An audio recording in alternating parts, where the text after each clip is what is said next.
Hi, it's Dr. Kyle Feldman, President of the Alumni Board. I'm here again to bring you what's going on campus.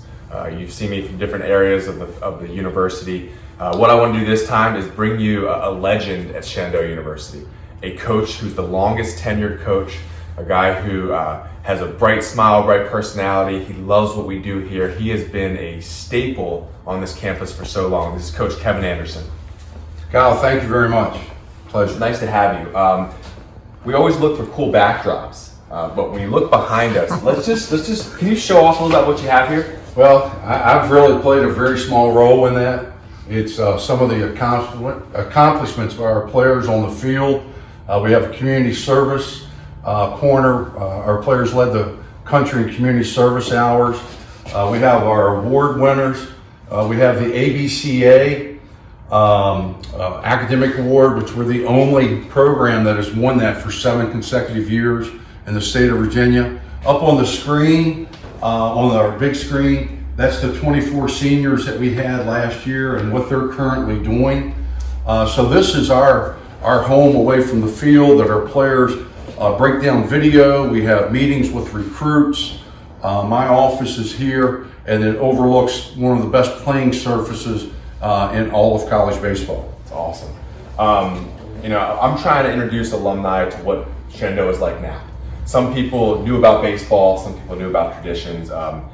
Shenandoah baseball is a tradition that has become huge, and I think we owe it to the players, the tradition, the coaching staff. Can you tell alumni what it's like to be a part of Shenandoah? Well, we talk a lot about the next player's job and what it is, and it's to be very active in the community and to lead in the community, to excel in the classroom and excel on the field. So basically it continues what our alumni have built here. So we want our guys to be great people, okay, great students and great players, and I think it's pretty evident that they've continued what guys before them have laid in either one of those areas. And wins and losses, for example, there's 385 Division III programs. Since 2017, we have the most wins in the country. Since 2009, we're third. So in expectation, and there's 2 types of programs. There's teams that hope they go someplace, and there's teams that expect to go somewhere. We expect to compete at a regional and national level. And once you get someplace, it's really hard to keep it going. But by giving ownership of the program to our upperclassmen and then they lead, I think that separates us a little bit on the difference between a team and a program. Yeah, I heard 2 key things from that. Athletics at Shenandoah has really taken off. I mean, there's some alumni who from the conservatory, and athletes were just what they were. But I think the character of athletes has improved dramatically. What they're doing in the community has improved dramatically. And our alumni are reaping that awards. And it's just so exciting to see that. And I think you have helped, all of our women's sports, our men's sports, all of our sports have continued to rise. And I think you've really helped make that happen. So thank you. Well, thank you. And it all starts, I've been very, very fortunate to work with 2 dynamic presidents. And notice, I think the key term there is work with rather than work for. And when your vision for a program coincides with the vision of the university, that's how you make things happen. And if you don't have people on the same page, then it's push and pull and it's always a struggle.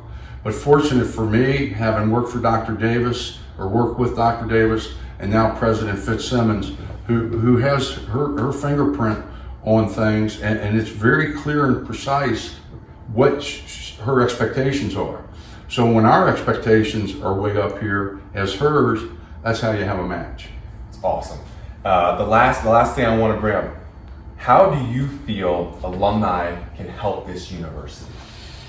It's up to that individual how involved they want to be. And unfortunately, and I'll just give you a little bit, this was a very tragic situation. We just lost a young man, former player, 31 years of age, Andrew Kramer. And it was an honor to speak at his funeral. His parents asked me to do so.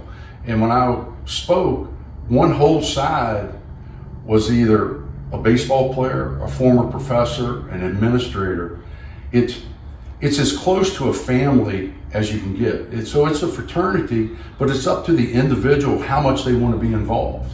And that's with monetarily, that's with coming back to games, that's support. And the more people that we have on board, okay, the greater chance we're going to have success for that person as a person, student, player.